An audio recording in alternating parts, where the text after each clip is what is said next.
Every organization has customers, regardless of whether you're a commercial for-profit firm or a nonprofit. All companies must be seen as relevant to those customers if they want to survive. Marketing, then, is getting customers to believe that your products and services are important and that they deliver a better value than the competition's. Smart companies see marketing as an investment. That's because the marketing function may be the most critical in any organization. Marketing is how companies wage competitive battle in the marketplace. If a company doesn't fight the good fight, it won't be around long. Companies that excel at marketing not only survive, but they grow in value. But marketing is hard work. It's a world of ambiguity and constant challenge. Think about the things that change for a company. For example, consumer trends. New generations of consumers, millennials for example, have different needs than previous generations. A good marketer has to adapt to that. Competition changes. New competitors enter the market, and the old competitors try new things to take your customers away. Marketers are also affected by changes in technology. Innovations in new products, as well as new ways to connect with customers, especially social media, have a dramatic impact on the marketing function. But companies are also affected by external factors, like the political climate, economic conditions, as well as the regulatory environment. A sudden downturn in the economy, stiffer regulations in your industry, or a surprise election result might impact consumer behavior. You can't predict these changes, but you can adapt to them if you have two things: a well-thought-out marketing strategy and a written marketing plan. A marketing strategy defines which customers you're going after and how you'll change their beliefs about your products and services. Your marketing plan outlines the specific steps you'll take to implement your strategy. Having both helps you prepare for the unexpected so you can adapt and refine your marketing programs as needed. Within an organization, think of the marketing function as the hub of a wheel. Connected to that hub are all the other activities within the company: operations, sales, finance, and so on. The marketing function coordinates all these other activities to create value for customers. It takes talented, well-trained people led by experienced marketing leaders. Look at the most successful companies today, and you'll find that they invest in training to keep their marketing skills strong. And that's what this course is all about. The marketing planning process has 4 phases. In the analysis phase, you'll learn about your customers in terms of how and why they buy your product. You'll analyze the competition and how they compare to your company in terms of strengths and weaknesses.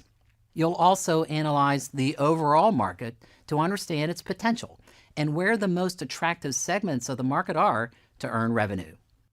In the strategy phase, you'll use what you've learned to make decisions around segmenting the market, targeting specific parts of those segments, and ultimately how you will position your products and services to win over customers.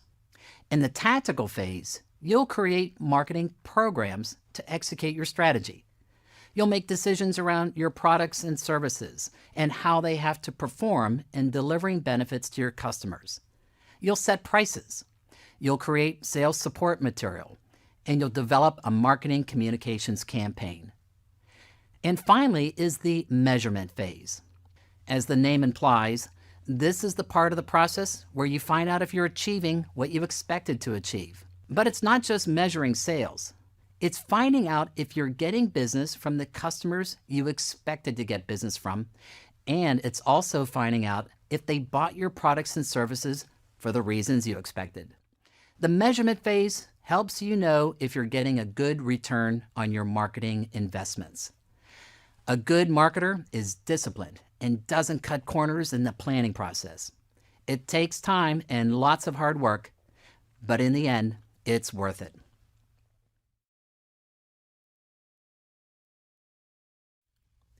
Good marketers know the value of a diverse and talented team of colleagues to help develop and execute their marketing strategy.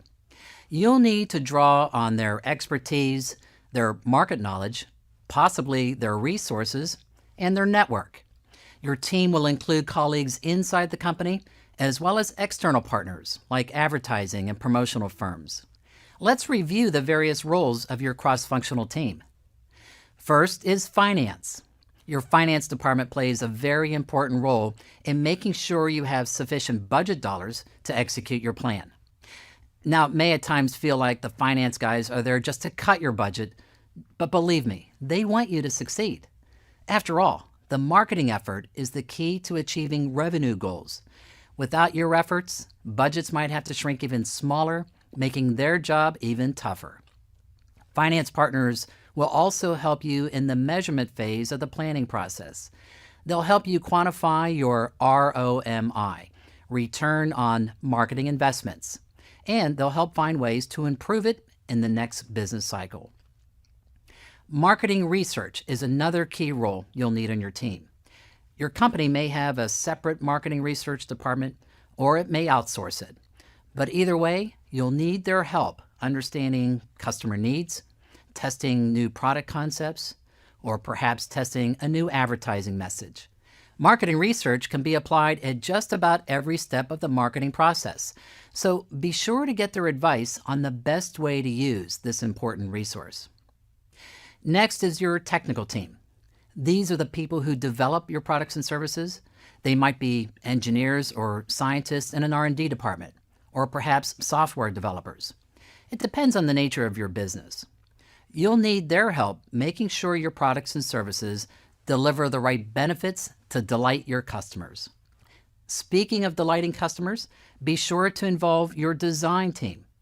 In many companies, design is a separate department, and they can help make sure your products and services are delivering the right experience for your customers to build and enhance the brand promise.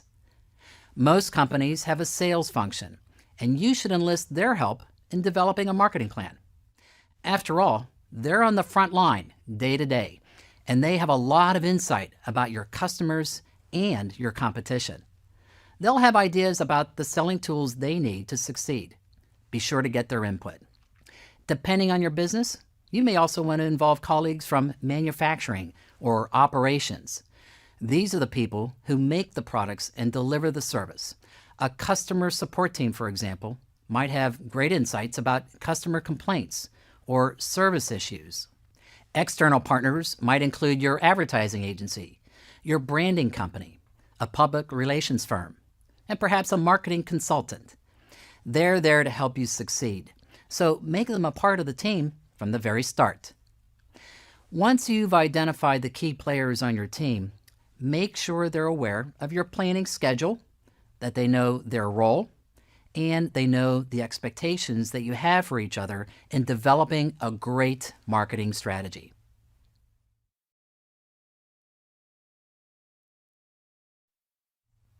A formal, written marketing plan is a great way to document the planning process.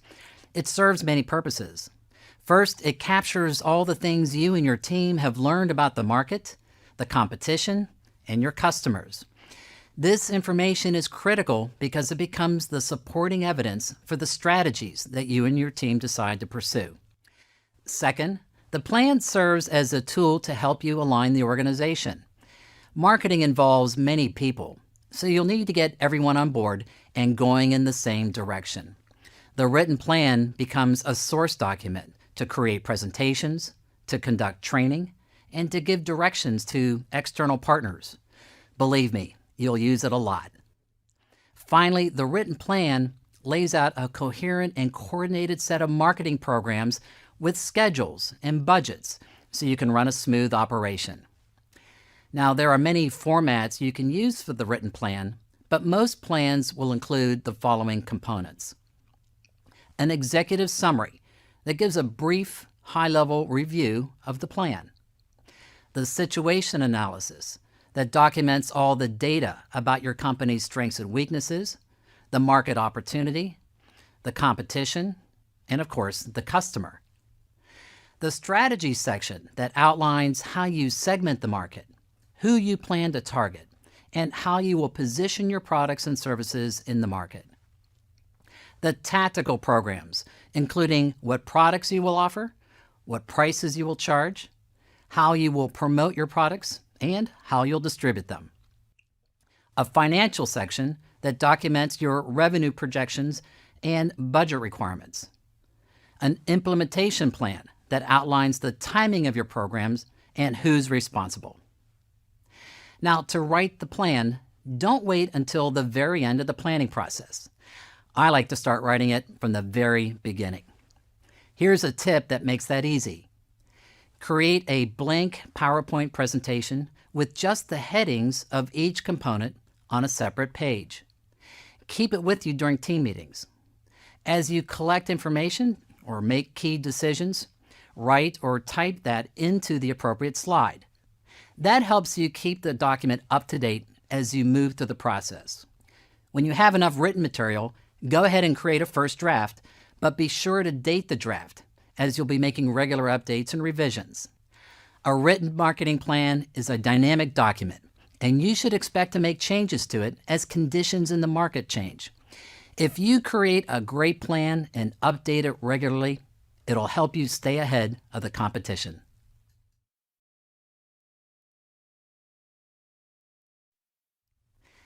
In marketing, you'll often hear the terms B2B and B2C. B2B means business to business. That's where your business is selling products and services to other businesses. B2C stands for business to consumer, where you're selling goods and services to everyday people like you and me. As you begin the marketing planning process, it's important to know the key differences between the two. Keep in mind that the marketing planning process is exactly the same for each, but how you execute certain steps in the process will vary. Let's explore how. When people buy products and services, they're buying a collection of benefits, and you can categorize those benefits into three types.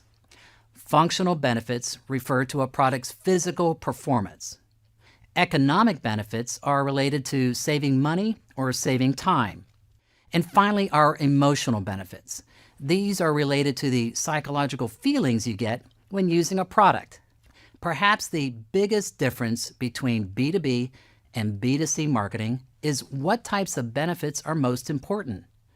For consumers, emotional benefits tend to be most important, while for companies, the economic cost savings and other financial factors will drive their decisions. The other key difference is who's involved in the purchasing process. In B2B marketing, companies usually have a purchasing department buy goods and services. The person involved won't be the one who actually consumes the product or service, so they're more logical and unemotional when they make buying decisions. That will affect how you market to them. Consumers, on the other hand, usually buy products for themselves or for others. They make the buying decisions themselves. Now, they too can be quite logical for some purchases, but there's usually an emotional involvement here too. You'll need to understand these emotions to develop effective marketing strategies.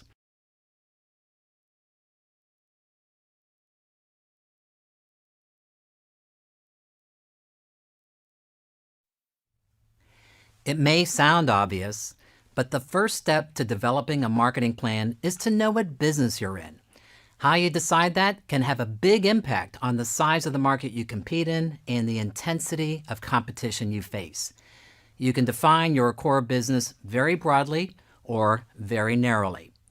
Or you could define your entire core business around a primary benefit.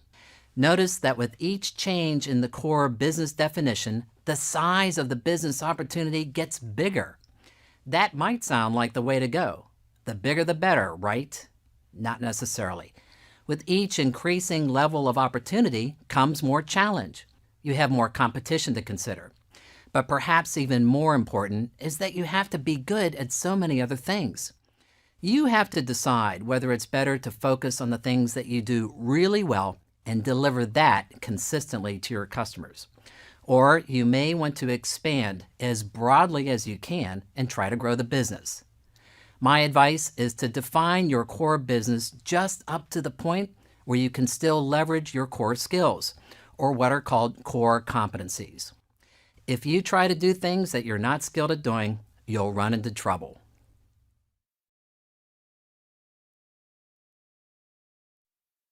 You can write a marketing plan for one specific product or service, a collection of products or services, or for the company's entire family of products and services.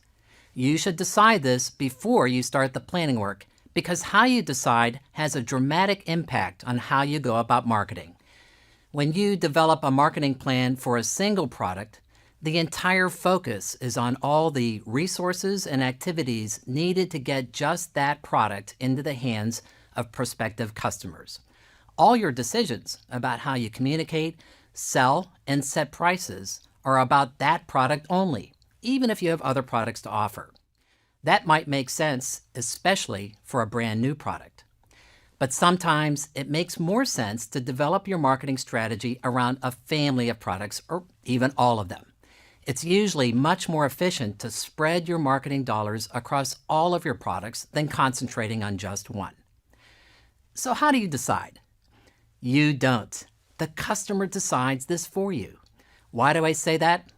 Because in marketing, we always want to take the customer's perspective. You may be selling a product, but your identity in the customer's mind is represented by brands. Regardless of whether you're marketing to consumers or to businesses, your brand is how customers understand you. Therefore, we base our decision from the outside looking in. A brand is essentially the promise that you are making to the customer to deliver a set of benefits. Brands usually have an identity in the form of a distinctive logo or a name. If your company and products are known by one brand, such as McDonald's, then it would make sense to develop your strategy at this level of the firm. If your company is not well known to customers, but they know your product's brand names very well, then it makes more sense to develop your plan around each specific brand. You've heard the old saying, the customer is always right.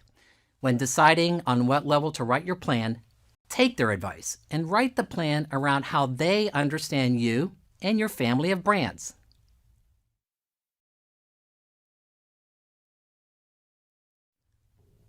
Marketing would be relatively easy if it were not for the fact that you always face some type of competition.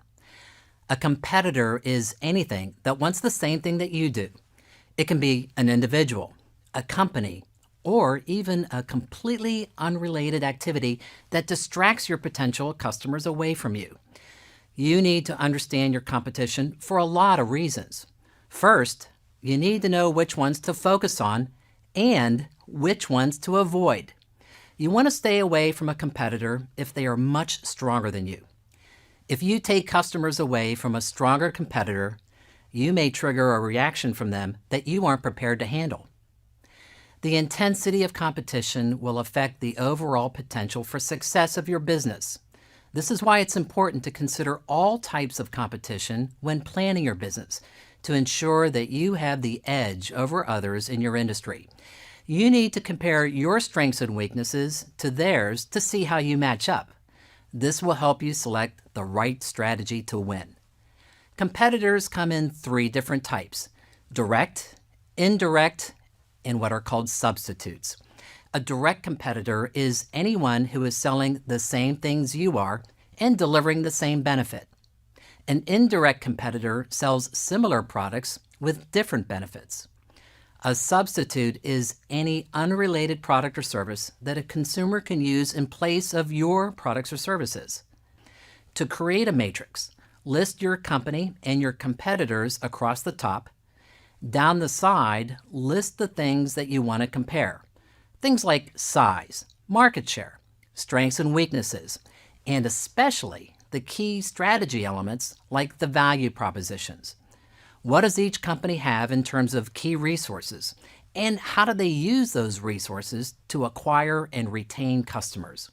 A competitive matrix will vary a lot depending on the industry. If you're in a high-tech industry, you'll want to compare R&D activities, like spending, number of engineers, or number of new products launched. In service industries, be sure to compare things like how each company delivers the service, how they train their employees, or how they're rated for their service. Every industry has certain key factors that every competitor has to pay attention to, so it's likely those factors will be the ones you want to compare. A word of caution: when you collect competitive information, use only information that is publicly available. Never try to get inside information about your competitor that they would consider confidential. When you complete the matrix, take a close look at it and find some insights that you'll need later when deciding on your strategy. What conclusions can you draw from the matrix? By considering all the possible ways your customers' needs can be satisfied and creating a strategy for handling the competition, you'll create powerful advantages in the marketplace.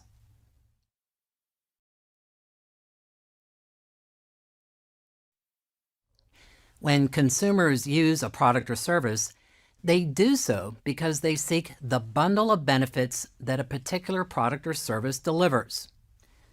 To complete the product analysis, you need to test each feature of your product compared to the same feature on your competitors' products. You need to determine which feature performed better than the competition, which performed the same, and which performed not as well. When you complete the analysis, take a close look. Are there features that need to be improved? Are there certain competitors you want to avoid or possibly go after based on product performance? Later on, you'll be choosing a high-performing feature and its benefits to base your marketing strategy on. Here's why. When you outperform the competition on a feature that is important to consumers and they know it, guess what? You earn a lot of customers. And that's what good marketing is all about.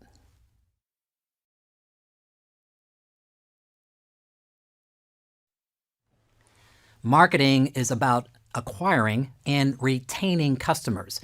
So you absolutely have to have a thorough understanding of who they are, where they are, what they believe about your products and services, and how they go about purchasing them. Good customer analysis starts with deciding on exactly what is a customer. How you define a customer will have a big impact on how you go about reaching them. You can define them very broadly, or you can make the definition very narrow and specific. A customer is anyone who's going to replace their wallet within a year. You could even be more specific and define a customer around their attitudes and brand loyalty. Once you define a customer, you need to understand what's going on in their minds in terms of what's important to them and what perceptions they have about your products and services versus the competition. Customers buy things for a variety of reasons, but some are more important than others. If you know what's most important to them, you can appeal to that need when trying to get them to buy, or you can try to raise the sense of importance they place on another factor. You also need to measure how they rate your product versus others and how it delivers each benefit. They may have misperceptions that you need to change. You may be able to emphasize a key feature of your product that is better than the competition. This analysis will be critical later when you begin segmenting customers. In many ways, great marketers understand their customers better than they understand themselves.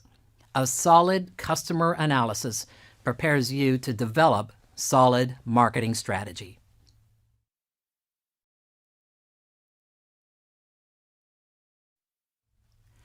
Customers follow a distinct set of steps when buying anything. That process may take a matter of seconds, such as an impulse purchase in a store, or it may take a matter of months, such as the purchase of a new home or a car. Typically, though, these steps are as follows. First is the need recognition phase. This is where customers realize that they want something. That can be triggered internally. For example, if a customer is thirsty, that will trigger a need for some type of beverage. But it can also be triggered externally through advertising or other stimuli. If a customer sees a TV commercial for a cold soft drink, or perhaps sees a group of people drinking it, those could stimulate the customer to want that same drink. The need recognition step is very important because without it, there won't be a sale. The next step is information search. Once customers feel a need to have something, they start gathering information about solutions for that need. They get information from a wide variety of sources, including commercial advertising, internet search, while shopping in a store, and most importantly, from other customers. This is a critical step because this is where a customer is most receptive to your marketing message. Once a customer gathers information, they go to the next step, which is to evaluate the alternatives. Customers make choices based on two things: what features are most important and which brand does the best job in delivering those benefits. Customers will make head-to-head comparisons between your product and the competition, so it's critical that you give them a complete picture of how your product will best satisfy their needs. Eventually, the customer will narrow their choices down to one brand, and they'll go to the next step, the purchase phase. Buying a product may take a matter of seconds, such as buying a soft drink at a vending machine. Or it could take months that might involve negotiations, financing, training, maybe installation. Complex, expensive products usually take a lot longer to buy than your everyday consumer good that you'd find in a grocery store. Now, you might think that the buying process ends here with the final purchase, but there's one last step. It's called the post-purchase behavior phase. Once customers start using the product or service, they compare the results with their expectations. Did the product work as expected? How did the product make them feel when they used it? This phase is also critical because customers will share their experiences, good or bad, with other customers. And with the way information spreads through social media, that can be really helpful or hurtful to your marketing campaign. Something else happens at this phase that a marketer needs to be aware of. It's called buyer's remorse. Customers might start having second thoughts on whether it was a good idea to buy the product. They start to wonder, gee, did I pay too much? Did I really need this product? Was there a better alternative out there that I should have bought instead? Marketers need to weigh in at this phase and remind the customer that they made a great choice. You can do that with advertising. Either way, you don't want to just assume your customer is satisfied. Reach out and find out. Great marketers know they have a role to play in each step of the customer buying process. They know where these steps take place, when they take place, and who's involved. With these insights, you're ready to develop an outstanding marketing strategy.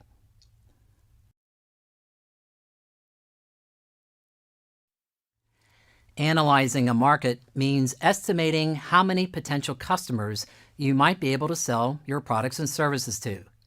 When analyzing any market, you want to group customers into 4 types. First are the customers that already buy from you. In fact, not only do they buy from you, they buy exclusively from you and never from a competitor. The second group is similar to the first group in that they currently buy your products and services. The difference is these customers also buy products from your competitors. Why? That's because for some categories of products, customers want choices. The clothing market is a good example.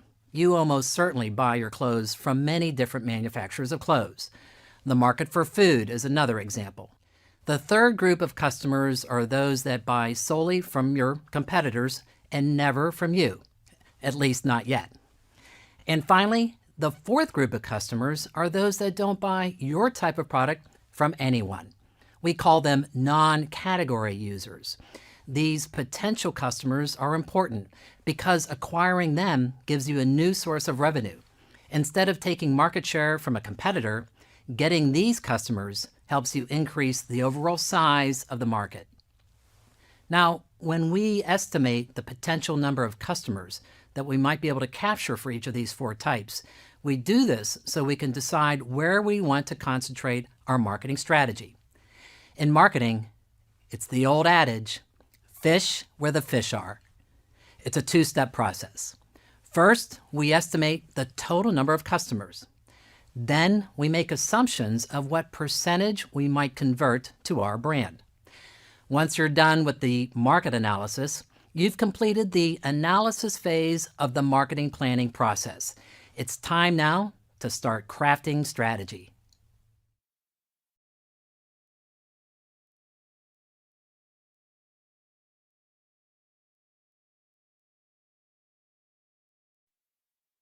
If you've been following along with the earlier videos in this course, at this point of the marketing planning process, we've completed the analysis phase. We know a lot about our customers. We've estimated our market and where the most potential is. We understand our competition, and we know how our products and services perform versus theirs. It's time to start the strategic phase of our planning. To create a marketing strategy, you have to perform 3 steps. First is segmentation, where you break your customers into homogeneous groups. Next is targeting, where you decide which of these segments to go after. And finally is positioning, where you determine how you want your customers to think about your products versus the competition, so they're more likely to buy yours. Let's focus first on segmentation. Breaking customers into groups helps you be efficient with your marketing resources. It helps you focus only on the most relevant customers and avoid wasting time and money on the less relevant. There are 4 ways to segment a market. The first is demographic. This is where you group your customers by their characteristics, such as income level, age, gender, or their height and weight. It's useful for certain products or services that deliver a benefit specifically tied to that characteristic. For example, if you're marketing a shampoo for redheads, then you would want to group customers by hair color. Geographic segmentation groups customers by where they are physically. Knowing where your customers are helps you know where to place stores, for example, and where to communicate or sell to them. Behavioral segmentation is grouping customers by the things they do. It can be customer-related behaviors such as how much they purchase, how frequently they purchase, or their price sensitivity. It can also be behaviors such as hobbies or habits. Finally, there is psychographic segmentation. This is grouping people by how they think, their attitudes and aspirations, especially about the benefits and ultimately the values that we explored in feature-benefit laddering.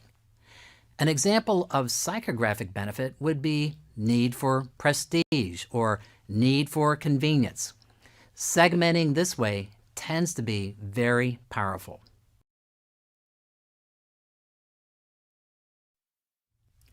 Segmentation tells us how we are going to appeal to customers. In targeting, we make decisions on whom to go after. It's a process of narrowing down your audience to a selected group. Now, that may seem like a bad idea. After all, the whole idea of marketing is to get as many customers as you can, right? That's true, but keep in mind that your marketing message will not appeal to everyone. You're better off narrowing down the audience to the most receptive ones than blasting your marketing message to everyone, hoping that a few stick. You'll waste a lot of money that way. So think of targeting as looking for the largest group of customers that are most willing to consider buying your product or service based on your marketing appeal. When I do targeting, I start with the attitudinal benefit that we selected during segmentation. Then I test to see if there are any demographic characteristics of people that might be more inclined than others to want that benefit. If there are, then I want to identify them and market to them. I do the same thing with geographic data. Are certain cities or countries more likely to want that benefit? Next, I consider the behavioral data. Remember the 4 customer types we described in the analysis phase? I look for 2 things. Which of the 4 groups is large in size and might be most receptive to my marketing message? Think about how we defined our core business, how we defined our scope, and customer definition, and then how we narrow down our audience using various segmentation approaches. Turning these dials to tweak our model gives a strategy that defines how we are going to compete and who we are going to compete for. We have one final step. We have to define what we are going to say to the market to convince them. That step is called positioning.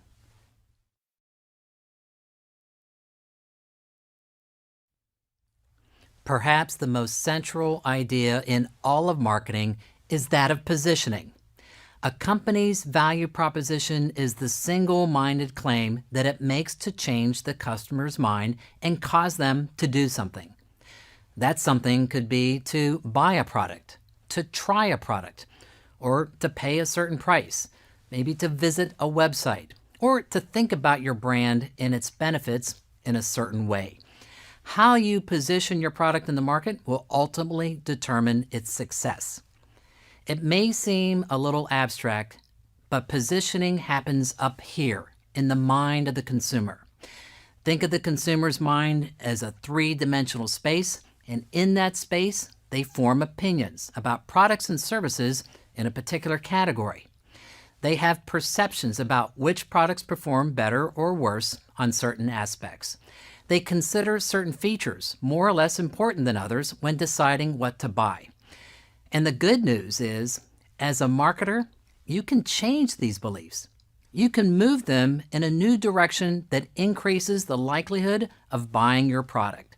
You do that by making a claim and by supporting that claim with credible reasons to believe, or RTBs as we call them. Let's look at how. First, we define the current do. That is, what are the targeted customers doing today with respect to your product and the category you're in? Given that current do, what must their current belief about the products be out there today? Next, given our strategy, what is it that you desire customers to do? What desired beliefs do you want them to have that will cause them to do the desired do?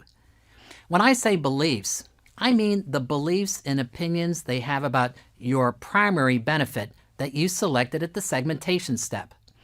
Do they think it's important?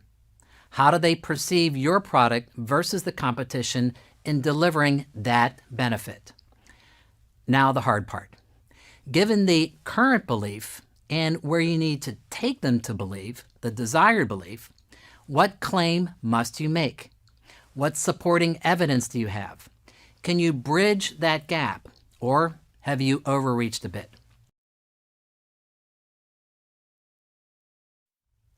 Marketing is about changing customers' beliefs so they prefer your products and services versus the competition.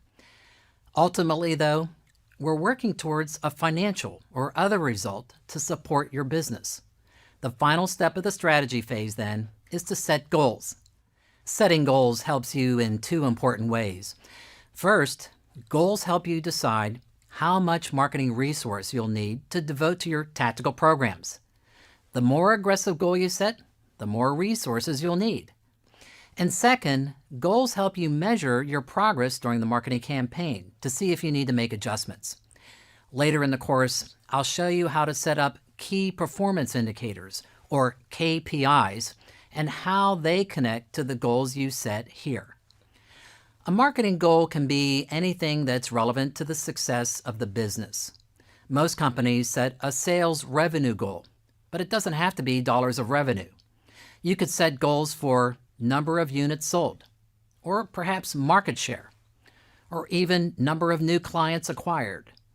If your cross-functional team includes a colleague from your finance department, consult with him or her on this. For a marketing goal to be the most useful, it should meet the following criteria. First, it should be specific. If you simply say your goal is to increase market share, that would not be specific enough.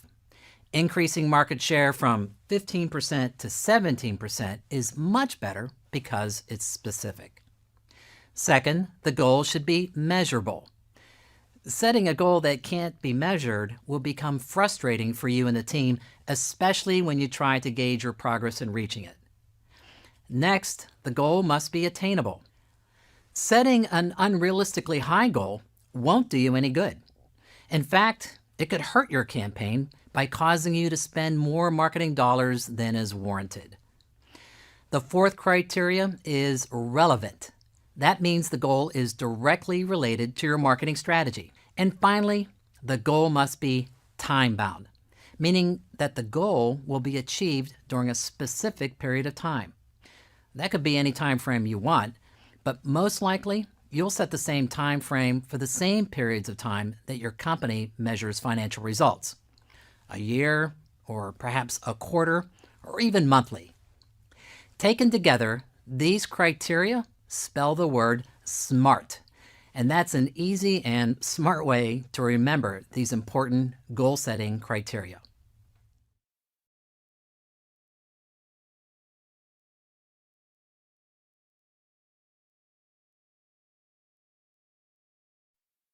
Completing the STP process, segmentation, targeting, and positioning, gives you a clear idea of how you're going to compete, who you're going to target, and what you're going to say to the market to position your offering. Now you have to bring that positioning to life, and you do that by creating and executing tactical marketing programs. In marketing, we use 4 types of tactical programs: product and service, pricing, promotional communications, and distribution. The last one, distribution, is sometimes referred to as place, because that's where we're deciding the places we need to put our product to get it to customers. Now, taken all together gives us product, price, promotion, and place. And you may recognize these as the famous 4 Ps of marketing. Let's review each one. By product and service programs, these refer to all of the aspects of how products and services perform their job in delivering benefits. It includes things like the design of the product, how it feels to use it, the packaging of the product, and the people and processes involved in dealing with customers. It's not just how the product functions, but it includes the entire experience of buying and using it. That experience should be consistent with your positioning and the brand promise. Pricing involves 2 things: setting the actual price that customers will pay and communicating those prices in an effective way. The price of your product or service implies their value that the consumer should expect from buying and using it. Promotion includes all the things you say outside of the company to the market. This is where you broadcast the value proposition and other information about the product. It includes advertising, in-store promotions, email campaigns, social media, and sales promotions. And finally, distribution. These are the programs that create an effective pathway to get your product from the factory into the customer's hands. Somebody has to take the product, ship it, store it, place it on the shelves, sell it, and possibly service it once the sale is made. All 4 Ps have to work together to convey the value proposition. No one of the 4 Ps can carry all the load. A good marketer uses all the tactical tools available to make the biggest impact possible.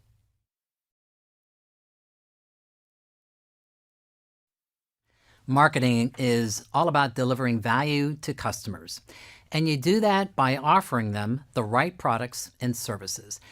Think of products and services as benefit delivery vehicles. They're a collection of various features that create value when customers use them. So, how do you build the right product or service? For that, you need to go back to the analysis phase of the marketing planning process. From there, you'll need the results of your product analysis. That's where you did a detailed comparison of how your product compares to the competition's feature by feature. You also created the feature benefit ladder that unpacked the product to see how features connect to the benefits that customers seek. You'll also need the customer analysis, especially the market research on what factors are most important to customers when they buy a product, as well as the data on how they perceive your brand versus the competition. And finally, you'll need your marketing strategy as expressed in your value proposition that we covered earlier. As a marketer, you have to give your development team guidance on 4 aspects so they build the right product. First is what features the product must have to compete against the competition and also satisfy the customer. You have to especially guide them on what features or feature to emphasize the most. Look at your value proposition. What benefit are you promising? Then look at your feature benefit ladder. Find that benefit on the ladder, then move down the ladder to find the set of features that deliver it. You want to make sure those features are most evident when the customer uses the product. Next, your development team needs guidance on performance of each feature. Once again, your value proposition should guide you on whether the product needs to work better than, the same as, or slightly less effectively than the competition. Also, look at your market research. If consumers perceive your product as less effective on a particular feature, you may need to have the development team increase its performance. Your development team also needs guidance on design, meaning the look and feel of the product or service. What does your brand stand for? Given that, what must your product or service look like to express that brand essence? Finally, your team must think of the product or service as an entire customer experience. Remember the customer buying process from earlier? Think of each step as a touch point, where you as the marketer have an opportunity to figuratively touch the customer with something about your product or service. Touch points include things like the service customers get in a store and how your products are displayed. It also includes things like the packaging and perhaps the instructions on how to use the product. Everything the customer comes in contact with, including things online, are touch points.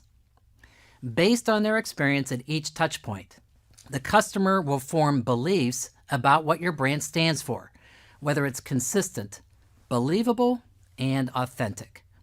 The more authentic, the more loyal your customers will become. And that's a very good way to build your business.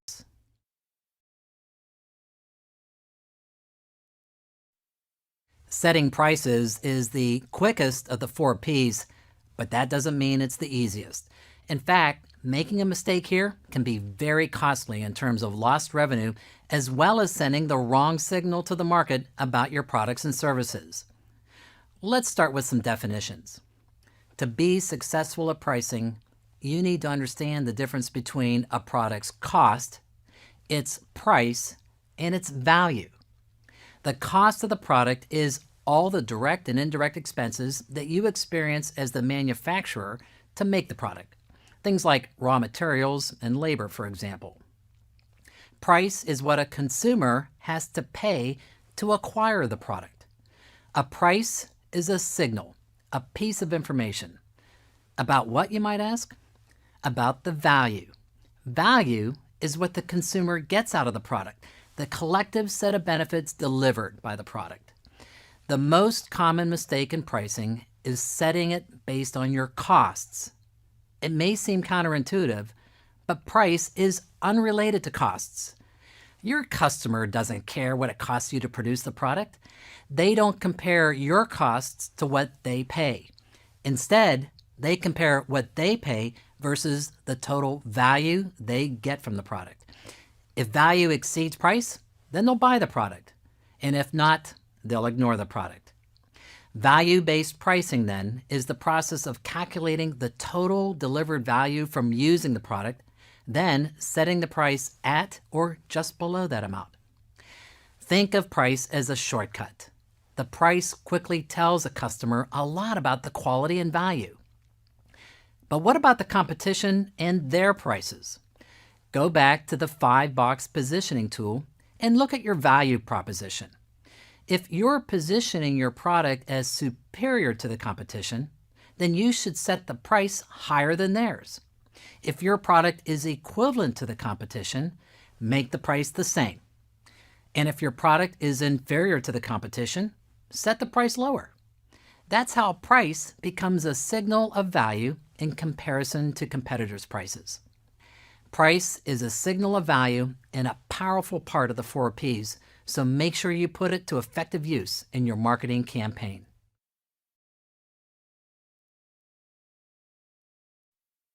After you set the price of your product or service, you have to communicate it in an effective way that supports your overall strategy. A simple framework for this is answering the questions who, what, why, when, and where.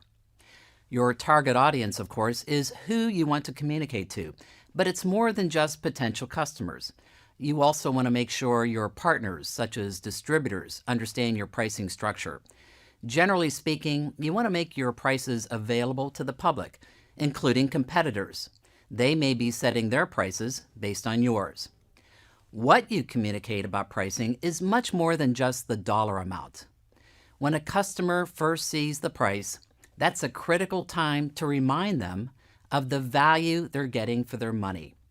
Be sure to tell them about any discounts that might apply, or any other terms and conditions, such as shipping and handling charges. You want customers to have a complete and clear picture of your pricing. If they're confused about something, they may look elsewhere. And this is the main reason why you communicate price. Customers ask themselves a simple question: am I getting my money's worth?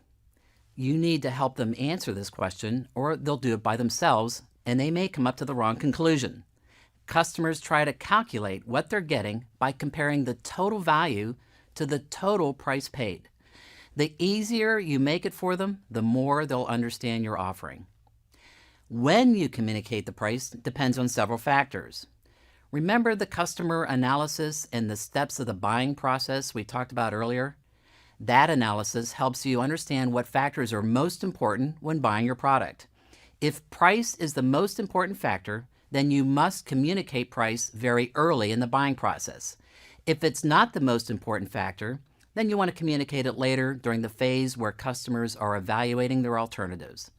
The key is to make sure they understand the value they get in all the features of the product or service before they get the price. Where you communicate price depends on the point of sale and where people go for information about your products. If customers do their research online, you'll need to have prices on a website, either yours or a distributor's. If your prices change very often, or you offer regular discounts, it may be best to disclose price at the same location where the customer buys the product. Think about the touch points of the customer experience and where those occur physically. Then, select a location for disclosing the price that helps the customer make the connection between price and value. Oh, and one final tip. Pricing is a business activity that is governed by certain laws. It's usually a good idea to have your legal advisors review the overall pricing approach to make sure you're in compliance.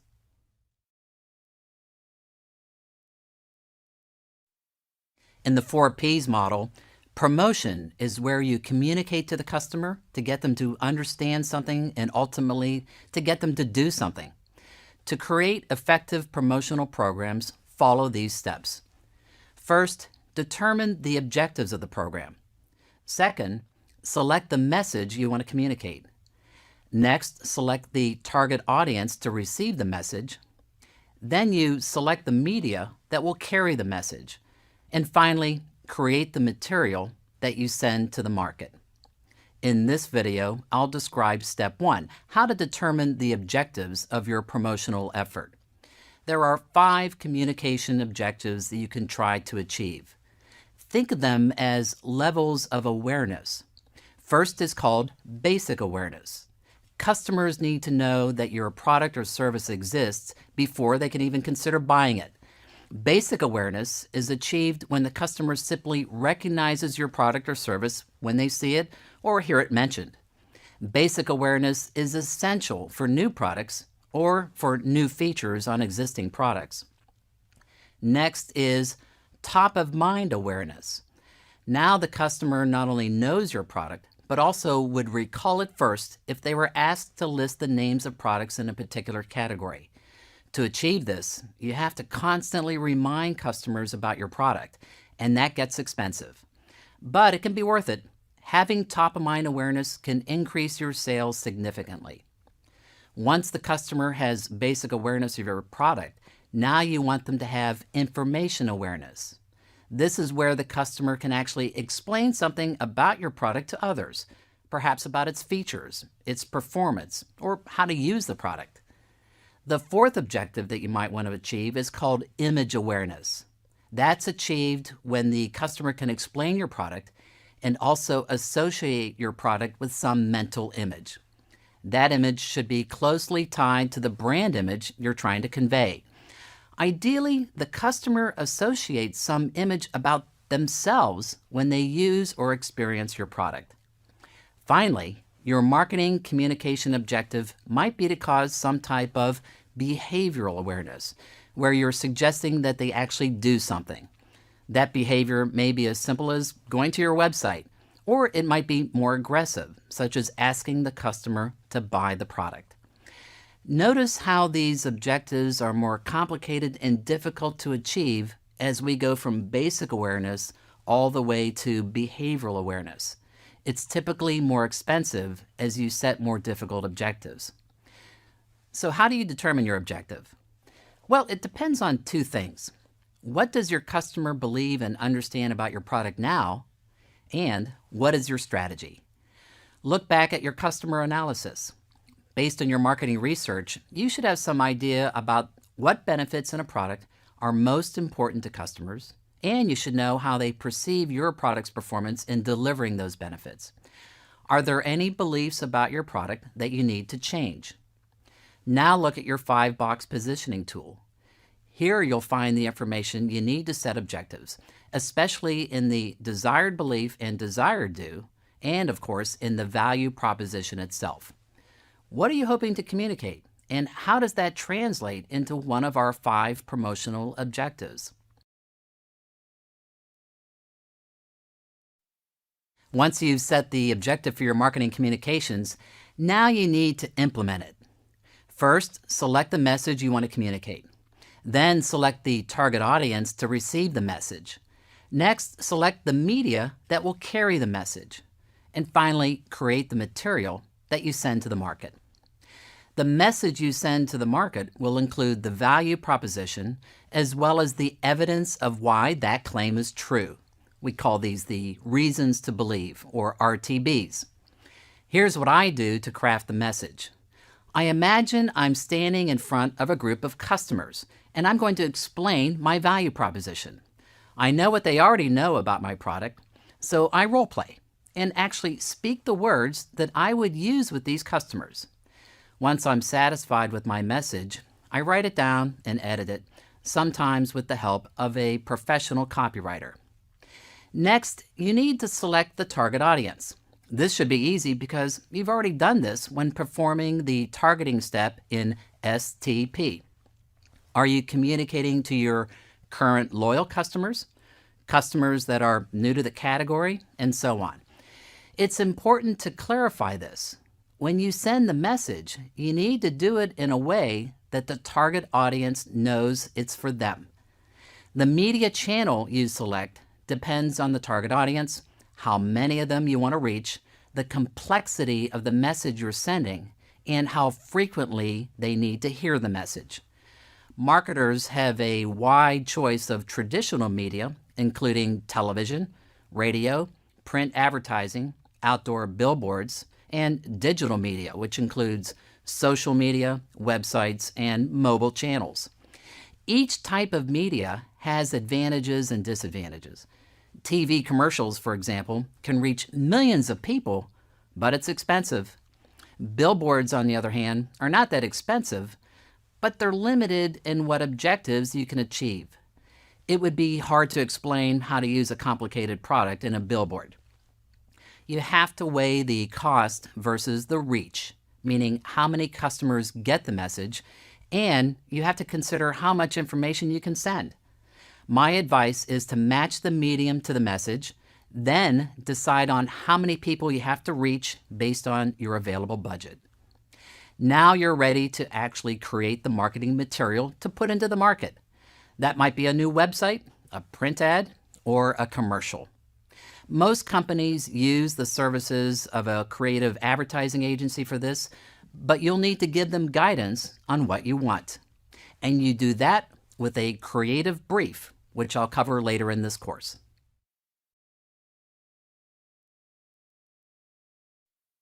Social media is an essential part of any marketing plan, no matter what business you're in. Consumers expect a way to learn about your products and share their experiences with others online. Social media is a powerful way to communicate your value proposition and enhance your brand. So what I want to do here is give you guidelines on how to make sure you tie your social media programs to your marketing strategy. Otherwise, you might find yourself in a situation where social conversations are happening that are inconsistent with your value proposition, or worse, that are sending wrong information about your products and services. Effective marketers use social media in 3 ways. The first is to listen to the conversations that are taking place. The second is to join the conversation. And the third is to shape the conversation. I call it the listen, join, and shape model. Let me explain each of these. Giant social media sites like Facebook, Twitter, and LinkedIn, as well as the smaller, lesser-known sites, are great sources of market information. But you have to set up systematic ways to monitor these sites to find out what customers are saying to each other. You have to put your ear to the ground, so to speak. Let's look at Twitter. Using the Twitter search function, type in the name of your product. See what tweets are coming across that mention your product. Do this for your brand and company name. You can also set up automatic monitoring of Twitter for these keywords using tools like Hootsuite. You can do the same for Facebook, and you should set up Google alerts using keywords about your company and perhaps your competitors. Set up RSS feeds so that any mention of your product or brand on a website is fed to you automatically in an RSS reader. Once you have the pulse of the social web by listening in, look for ways to join the conversation. That means get out there and participate in the dialogue, but you have to do it in an authentic way. Don't disguise your identity. People will respect your comments and your company if you represent yourself and your company honestly. You should join the conversation when you have something relevant to say in response to a customer or a potential customer on a social media site. You may need to resolve a consumer complaint or perhaps correct some misinformation. Do this in a friendly, helpful way, and you'll build a positive reputation for your company. Here's a tip. When dealing with the customer issue online, always keep in mind what other customers are going to think about the way you're handling it. If you're dealing with a sensitive issue, it may be best to ask the customer to contact you offline through traditional customer service support. Finally, you also have an opportunity to shape the conversation. Share information that supports your value proposition. Go back to your promotional objectives and create comments on sites that support that objective. Be careful not to over-promote or you'll just annoy people, and that defeats the purpose. In all cases, be sure to follow your company's social media policy on what you can and cannot do on the social web. Listen, join, and shape. 3 effective ways to use social media and increase the likelihood of success of your marketing strategy.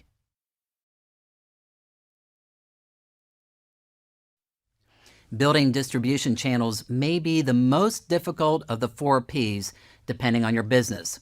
It's typically the most people-intensive aspect of your marketing effort because you have to enlist lots of partners to move your products physically into the marketplace. A channel is a pathway that carries things, and it may involve many steps along the way. 3 things move through it. First is your product. Typically, your product flows from you, the manufacturer or reseller, through to the hands of the customer. Occasionally, that product might move back the other way in case the customer wants to return it, and you have to be set up for that. The other thing that moves through the channel is money. And it's not just money and credit cards, but also all the money-related parts of the transaction, which may include financing, negotiations, and perhaps contracting. You or your channel partners need to be skilled and available to do these things, again, depending on your business. There's one more thing that flows through the pathway, and in some respects, it may be the most important thing. That is information, and it flows in both directions, from you to the customer and vice versa. The information you send through the channel could be information about your product, your prices, availability, or promotional messages about a new product. The channel and all the partners in it play a vital role in communicating your value proposition. In the other direction flows information about your customer. It might include demographic information about who they are, geographic information about where they live, perhaps feedback about your product, positive or negative. Earlier in the course, I spoke about segmentation. You could learn a lot of information about what's important to customers and how they perceive your product versus the competition. Through this channel, you could learn vital information that would help you analyze your market to create your marketing strategy. That's assuming that your partners along the way in the channel let you. Sometimes they like to keep that information for themselves.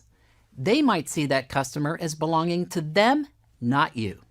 If you want access to that wealth of data about your customers, you'll have to select your partners carefully and strike the deal with them around collecting and sharing that information. And that's where managing channels gets difficult. Conflict often arises in the channel because the various partners have competing goals. Your distributors, for example, may not like your pricing approach, so they might set the prices where they want them. And that price level might not be consistent with your value proposition. They may also be selling competitors' products, and you have to do a lot of convincing and nurturing to make sure your products get the right amount of attention. It takes a lot of work and energy to train and motivate your channel partners to do what's needed to put your strategy into motion. But if you do it right, you'll have a well-oiled machine to put more great products into the marketplace and earn new customers.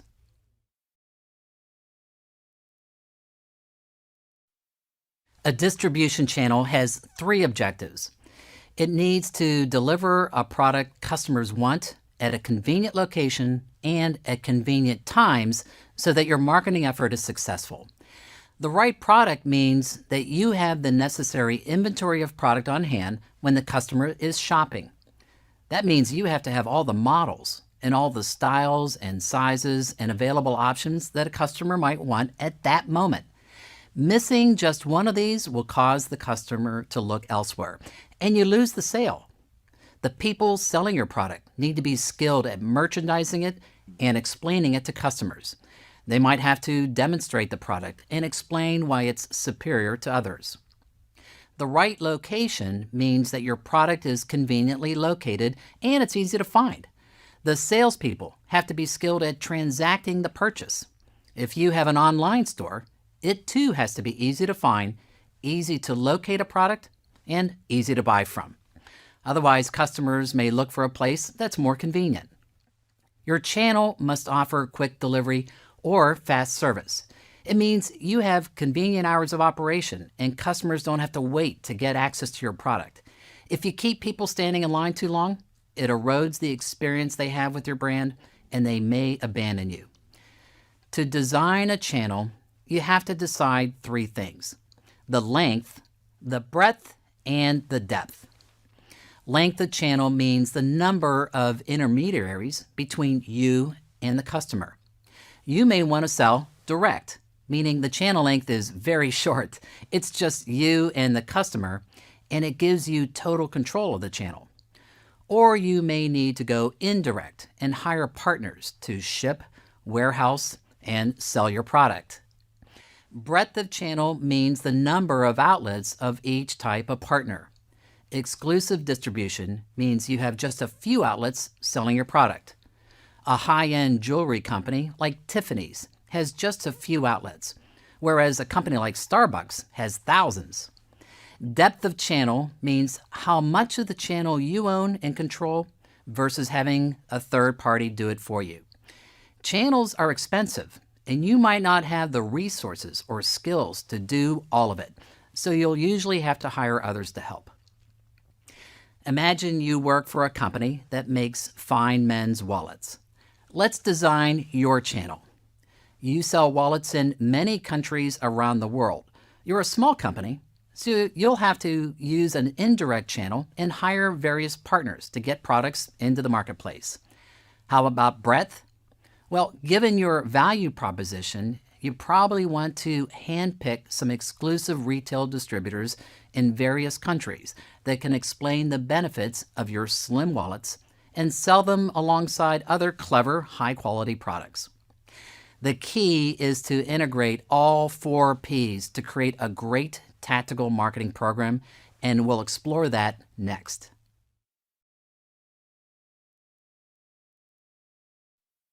The 4 Ps of marketing is an old and classic idea, but still very relevant. The mistake you can make is to not have all of them work together. You need to create marketing programs that are in sync with each other and support the overall positioning described in your strategy. It may seem obvious, but it can be more challenging than you think. Look at your product. A common mistake is to over-feature the product or service. By adding many bells and whistles, you may be succumbing to a problem called feature creep. You keep adding features to add more value, but that value is inconsistent with the value proposition. This can be a challenge for R&D or engineering teams who are motivated to make the product amazing. You, as the marketer, have to guide their development to keep it in line with strategy. Now, there may be times when your product development team comes up with an amazing breakthrough, a feature that changes the competitive balance. They find a way to make your product clearly superior to the competition. Well, in that case, it may make sense to accept the change and go back and revise your value proposition to fit the product's profile. Pricing is another area that gives marketers problems. You want to resist this common mistake. Your product is better than the competition, and everyone knows it. It's tempting to say, hey, my product is better than theirs. If I price it lower than theirs, I'm going to win big. Wrong. Pricing a superior product lower than the competition sends the wrong signal, and it confuses customers. They'll pay more for more value. So make sure to line the price up so it communicates more value. Finally is your promotional part of the 4 Ps. You should promote your product or service only where customers expect to see it. It's tempting to put the word out about this great new product or service through mass media to get the widest exposure possible. But once again, if you promote your product where the customer doesn't expect to see it, they may get confused and walk away. Your value proposition doesn't sink in. Think of the 4 Ps this way. Each is an oar of a rowboat. Make sure all are rowing at the same time and speed, and you'll get to your final destination a lot faster.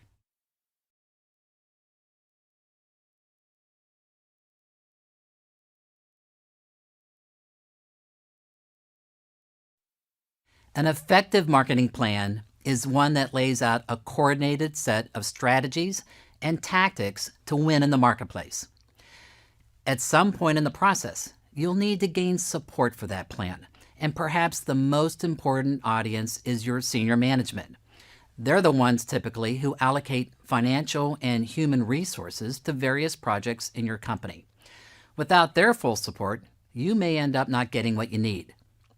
Here are some tips on how to make a big impact with senior leaders when presenting your marketing strategy. First, try to lead with a story. Perhaps focus on a customer who had a great result using the product. This is a great way to remind people how your products bring value to customers. Next, share what's changed in the marketplace. What new threats, new products, or trends are out there that are creating a challenge? We call this creating the burning platform. You want people to understand the difficult situation you're up against. Then share the process you went through to create the marketing plan. Give credit to your team members. It builds your credibility when you've collaborated with a cross-functional team. Be as brief as possible because you probably won't have a lot of time. You should be prepared with different length presentations. For example, you should have a 10-minute version, a 30-minute version, and a 1-hour version. Savvy marketers also know how to present their strategy in 30 seconds or less, the so-called elevator speech. After all, it's all about getting people on board. You don't have to share every detail about your plan, just the highlights. Present the market conditions, the competitive situation, your strategy in terms of who you're targeting, and how your positioning approach will convert customers. Be completely upfront about the weaknesses or risks with your plan. You gain trust when you're upfront and honest about potential issues. Then, share your forecasted revenue and budget needs. Make sure they completely understand your assumptions. Take your time here. If you see that someone has a different view around the assumptions, clarify it on the spot. Not aligning around the assumptions now can create real problems for you later. Remind them that funding your marketing plan is an investment, not a cost. Assure them that you're committed to getting them a good ROI. Given their experience, be sure to ask them for feedback on ways to improve your plan. Finish the presentation by asking them for their support. It's the old sales adage, always ask for the order. You're there to get approval, so look them straight in the eye and ask for it. Great marketers show passion and enthusiasm for the products and services they manage. If your senior managers see that you're excited and confident, you're going to win them over.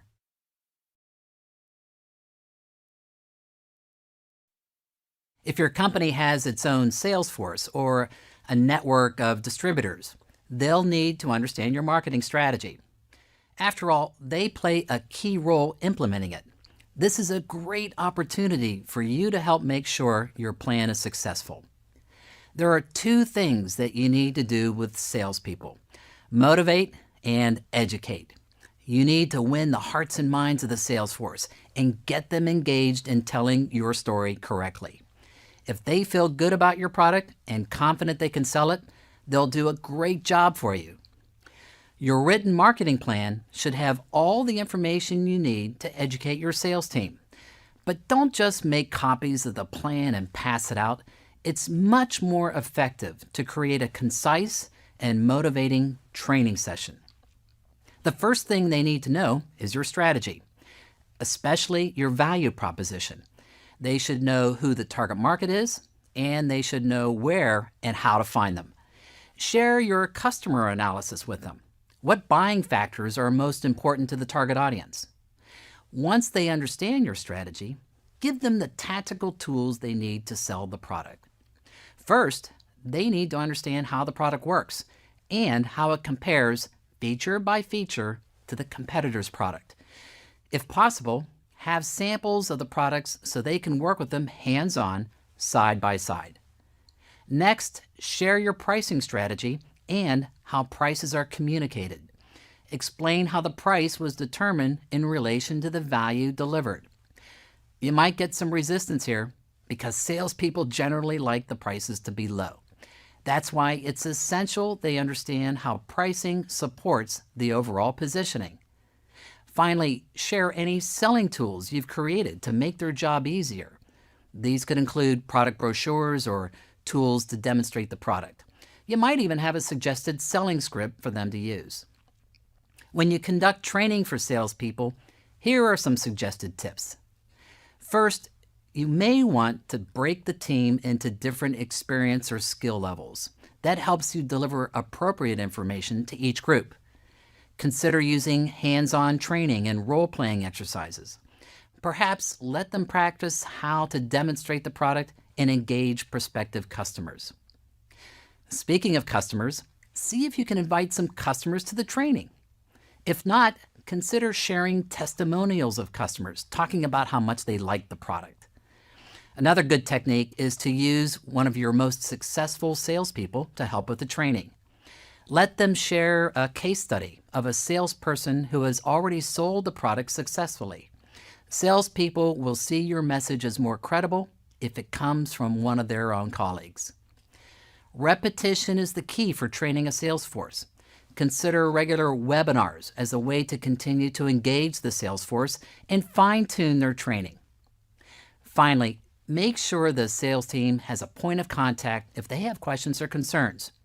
If the sales team feels they have your full support, they'll work hard to make the product a big success.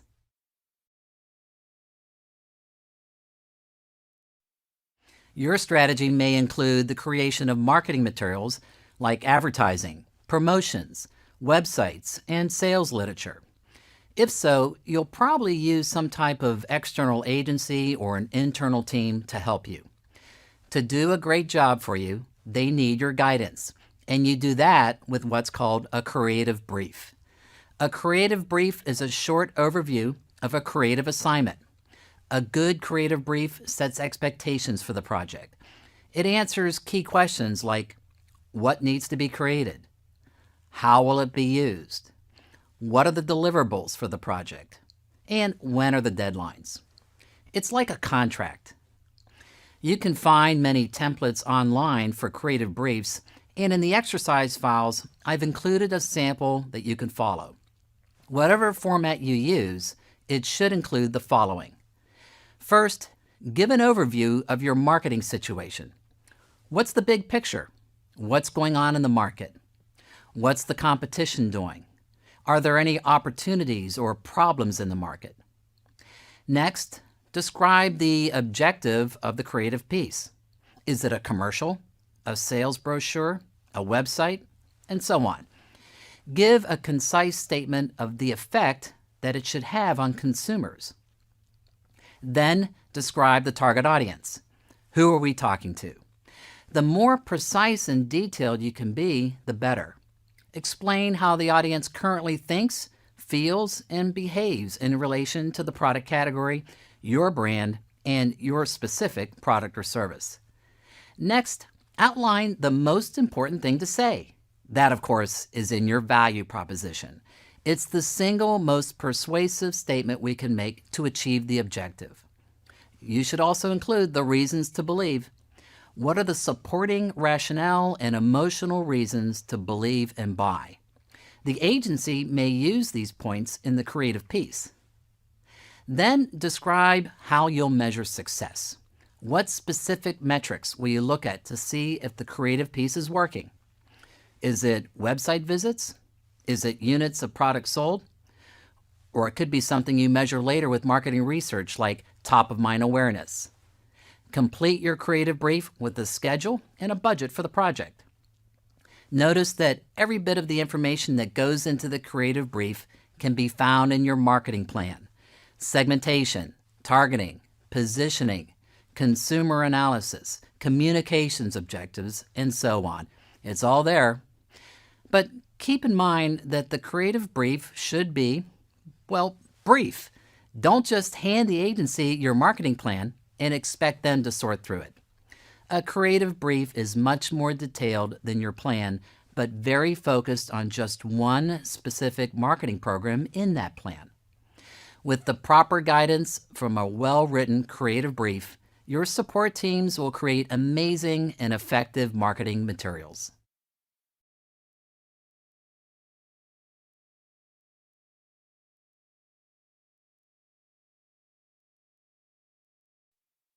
Marketing takes time and money, so it's important that you develop a budget. A good budget helps you allocate the right amount of resources to the right marketing programs. Now, there are two ways to develop a budget. You can decide on how much you have to spend in total and then allocate it. Some companies do this by taking a percentage of sales revenue as the total budget for marketing. That amount is assigned to different teams and programs. I call this the top-down approach. The other approach is from the bottom up. Each marketing team develops a budget to spend on marketing programs that they think are needed to achieve a revenue forecast. Those budgets are combined into a company-level budget. If you recruited a finance member to your marketing planning team, they'll be able to tell you what approach your company uses. Whichever approach you take, you still need to decide where to spend the money and how much to spend. One thing's for sure, you always have a limited amount of money to spend, so you probably can't do all the things you'd like to. But be careful of a common mistake. Don't take your limited dollars and spend a little amount on many different programs. If you spread your budget too thin, you won't give any tactical program a chance to succeed. It's better to limit rather than dilute. Spend on those programs that are likely to be most effective at positioning your product in the marketplace. How much you spend depends on a number of factors. Earlier, we looked at how many customers are in your target audience. The more you have to reach, the more you'll have to spend. We also addressed how to position the product in the market, meaning how to change the customer's sense of importance and perception about your brand. If your positioning is very aggressive and requires the consumer to change behaviors in a significant way, you're going to need to spend more money. Finally, look at each of your tactical programs, the 4 Ps: product, price, promotion, and place. Estimate the required spending in each one. For example, do you need to spend money to upgrade your product or its packaging?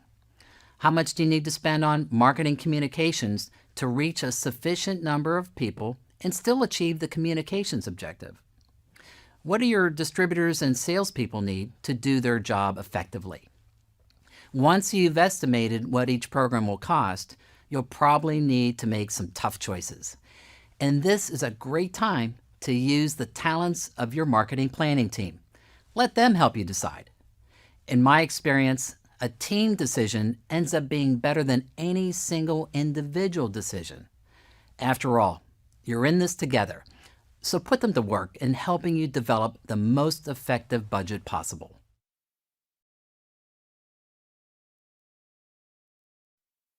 Before you launch your marketing campaign, you want to set up key performance indicators, or KPIs for short.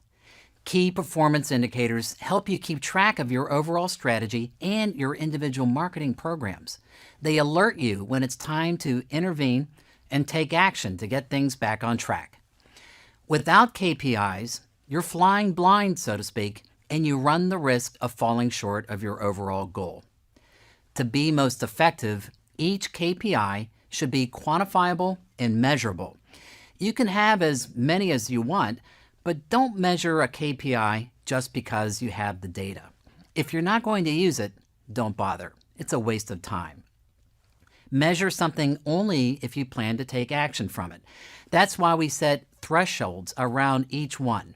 Each KPI should have a target of what you expect to happen, plus a high and low number around that target. For those thresholds, you and your planning team should agree in advance what action you'll take if those thresholds are exceeded. Now, each KPI should be linked to the key parts of your marketing plan, including your goal, segmentation, targeting, positioning, and marketing tactics. For the goal, you might have KPIs around the timing of revenues, the type of customers you're converting, and whether you're taking customers from the right competitor. For segmentation, targeting, and positioning, you want to measure changes in customer beliefs, such as importance and perception. You may also want to measure their behaviors, such as purchase habits, customer attrition and retention profile. You need to carefully monitor whether you're achieving the market positioning that you had hoped for. For marketing tactics, you could create a KPI for each of the 4 Ps if needed. For example, you might have measures around communications objectives, sales force effectiveness, distributor activity, store promotions, search engine ratios, social media activity, pricing and discounting rates, product performance, waiting times, and service complaints. Good marketers not only reach their financial goals, but they also know whether those goals were achieved the way they expected them to be achieved. They also take immediate action when they detect something is going in the wrong direction. KPIs help you and your marketing team stay aligned and do what's needed to succeed.